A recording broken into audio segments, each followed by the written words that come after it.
మాజీ ఉపరాష్ట్రపతి ధన్‌ఖడ్ రాజీనామాకు సంబంధించి కారణాలు ఏముంటే ఎందుకు సడెన్‌గా ఆ నిర్ణయం తీసుకున్నారు? వాస్తవానికి ఉపరాష్ట్రపతికి చాలా కీలకమైనటువంటి 2, 3 బాధ్యతలు ఉంటాయండి. రాజ్యసభ నిర్వహణ ఆయన బాధ్యత. రెండవది రాజ్యసభ, సంసద్, టీవీ మొత్తం కూడా వాటి నిర్వహణ అంతా కూడాను ఉపరాష్ట్రపతి చూస్తారు. ఈ 2 పవర్ఫుల్ సాధనాలు ఉపరాష్ట్రపతి చేతిలో ఉంటాయి. జగదీప్ ధన్‌ఖడ్ తీసుకున్నటువంటి కొన్ని నిర్ణయాల విషయంలో అభిప్రాయ భేదాలు ఉన్నాయి. ఒకటి చాలా స్పష్టంగా అందరికీ కనపడుతున్నది, చాలా పత్రికల్లో వచ్చింది ఏంటంటే, జస్టిస్ యశ్వంత్ వర్మ అభిశంసన తీర్మానానికి సంబంధించి లోకసభలో 100 మంది ఎంపీల సంతకాలు తీసుకుని స్పీకర్కి ఇవ్వడానికి వెళ్లే ముందే ఆయన రాజ్యసభలో అనుకున్న దానికి విరుద్ధంగా తెలిసి కూడా విపక్షాలు ఇచ్చినటువంటి తీసుకున్నారు. పైగా విపక్షాలు యశ్వంత్ వర్మతో పాటు మధ్యప్రదేశ్ కోర్టుకి చెందినటువంటి, హైకోర్టుకి చెందినటువంటి సత్యనారాయణ యాదవ్ అనేటటువంటి జడ్జిని కూడా అభిశంసించాలని అన్నారు. ఈ సత్యనారాయణ యాదవ్ ఒక విశ్వ హిందూ పరిషత్ సభలో మాట్లాడుతూ హిందూ హక్కుల గురించి మాట్లాడారు. ఒక న్యాయమూర్తి ఈ రకంగా హక్కుల గురించి మాట్లాడకూడదు అని ఆయనను కూడా అభిశంసించాలి. ఈ రెండింటిని క్లబ్ చేసి సత్యనారాయణ యాదవ్ని మీరు కాపాడదలుచుకుంటే యశ్వంత్ వర్మను కూడా కాపాడండి, ఇది ప్రభుత్వాన్ని ఇరకాటంలో పెట్టింది. ఈ 2 సంబంధం లేని. యశ్వంత్ వర్మ ఇంట్లో డబ్బు దొరికింది. ఆ డబ్బు దొరకటముని సుప్రీంకోర్టు తప్పుపట్టి ఆయనను రాజీనామా చేయమంది. ఆయన రాజీనామా చేయనన్నారు. సత్యనారాయణ యాదవ్ కోర్టు వెలుపల న్యాయమూర్తిగా తీర్పునిచ్చేటప్పుడు కాకుండా బయట ఒక సభలో ఆయన తన అభిప్రాయాల్ని చెప్పారు. న్యాయమూర్తిగా ఆయన హిందూ ముస్లిం మాట్లాడకూడదు, చాలా స్పష్టంగా నా అభిప్రాయం. ఆయన చేసింది ఏంటంటే ప్రొఫెషనల్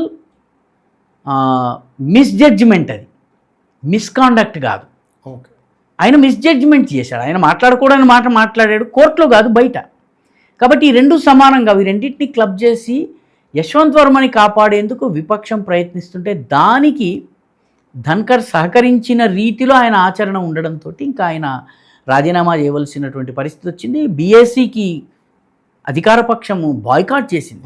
తనని అభిశంసించేందుకు ప్రయత్నం జరుగుతోంది అని తెలిసిన తరువాత ఇంకా ఆయన రాజీనామా చేశారు. ఆరోగ్య కారణాలని చెప్పినప్పటికీ కూడాను వాస్తవానికి ఎక్కడో ఆయనకి ప్రభుత్వానికి మధ్య అవగాహన విషయంలో జరిగింది.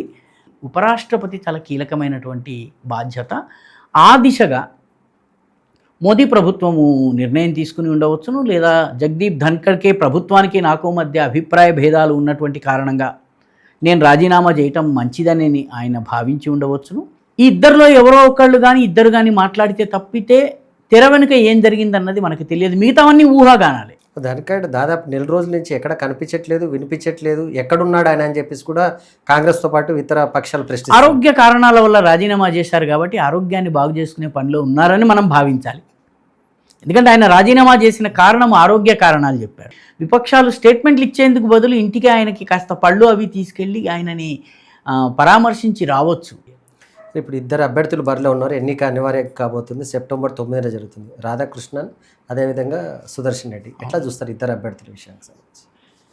సార్, ఒక రకంగా ఎన్నిక లేదు. ఎందుకంటే బీజేపీకి స్పష్టమైనటువంటి కూటమికి, ఎన్డీఏ కూటమికి చాలా స్పష్టమైన మెజారిటీ ఉంది. కావలసిన ఓట్ల కన్నా వాళ్ళకి దాదాపు 26 అదనపు ఓట్లు ఉన్నాయి. వాళ్ళకి ఏదో 392 ఓట్లు కావాలి గెలవడానికి, వాళ్ళకి 420 వరకు ఉన్నాయి. నియర్లీ కావాల్సిన దానికన్నా 26, 30 కరెక్ట్ లెక్క నాకు తెలియదు, కానీ సీట్లు ఎక్కువ ఉన్నాయి. రెండవది, ఇటు బీజేపీ కూటమికి అటు కాంగ్రెస్ కూటమికి చెందనటువంటి పార్టీలు ఉన్నాయి. బిజు జనతాదళ్ ఉంది, దానికి 8 మంది రాజ్యసభ సభ్యులు ఉన్నారు, లోక్సభ సభ్యులు లేరు. వైఎస్ఆర్సీపీకి 4 లోక్సభ సభ్యులు ఉన్నారు, 11 8 మంది రాజ్యసభ సభ్యులు ఉన్నారు. బీఆర్ఎస్కి రాజ్యసభ సభ్యులు ఉన్నారు, 4 ఉన్నారు. ఈ పార్టీలు ఎటువైపు వెళ్తాయి అన్నది ఒక కీలకమైన ప్రశ్న. ఇవి కాంగ్రెస్ వైపు వెళ్ళక బీజేపీకి అనుకూలంగా ఓటు వేసినా, లేక ఏ పార్టీకి ఓటు వేయకుండా ఉన్నా కూడాను విక్టరీ మార్జిన్ బీజేపీది పెరుగుతుంది. దీంతోపాటు ఉద్ధవ్ బాలాసాహెబ్ ఠాక్రే గ్రూప్, శివసేన ఏదైతే ఉందో, వాళ్ళు నేషనలిస్ట్ కాంగ్రెస్ పార్టీ, ఈ 2 కూడాను రాధాకృష్ణన్ అభ్యర్థిత్వాన్ని స్వాగతించినాయి. పర్యవసానంగా స్వాగతించారు కాబట్టి వాళ్ళు ఓటు సమయంలో అబ్స్టైన్ అయినా కూడా బీజేపీకి అది లాభం. ఆ మేరకు కాంగ్రెస్ ఓట్లు తగ్గుతాయి. అంటే కాంగ్రెస్ కూటమి అభ్యర్థికి ప్యూర్ పొలిటికల్ మనము లెక్కల్ని మాత్రమే తీసుకున్నట్టయితే బీజేపీ కూటమి విజయం చాలా సునాయాసంగా జరుగుతుంది. ఇప్పుడు ఉన్నటువంటి గణాంకాల ప్రకారం అంకెలను చూసినట్లయితే బీజేపీకి చాలా సానుకూలత ఉంది. బీజేపీ ఈ మెజారిటీని 426 కన్నా 450ని చేరుకోవడానికి బీజేపీ ప్రయత్నం చేస్తోంది.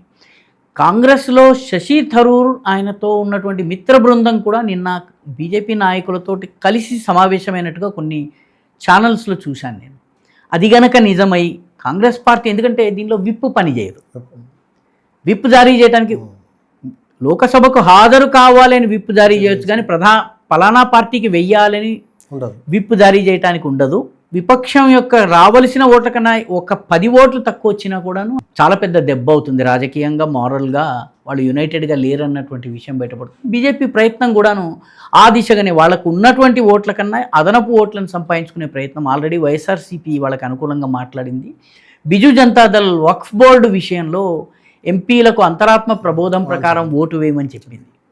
పర్యవసానంగా ఈసారి కూడా అంతరాత్మ ప్రబోధమే పనిచేస్తుంది కాబట్టి అందులో సగం మంది వేసినా కూడాను మీకు గణాంకాలు మారిపోతాయి. కాబట్టి బీజేపీకి చాలా సానుకూలంగా ఉంది. చాలా సందర్భాల్లో పెద్దగా రాజకీయ నేపథ్యం లేనటువంటి వ్యక్తులు, అబ్దుల్ కలాం వంటి వారు సడన్గా రాష్ట్రపతి అయిపోయారు. ఉపరాష్ట్రపతి రాష్ట్రపతి అవుతారు అనుకున్న సందర్భంలో ఆయనను పక్కన పెట్టి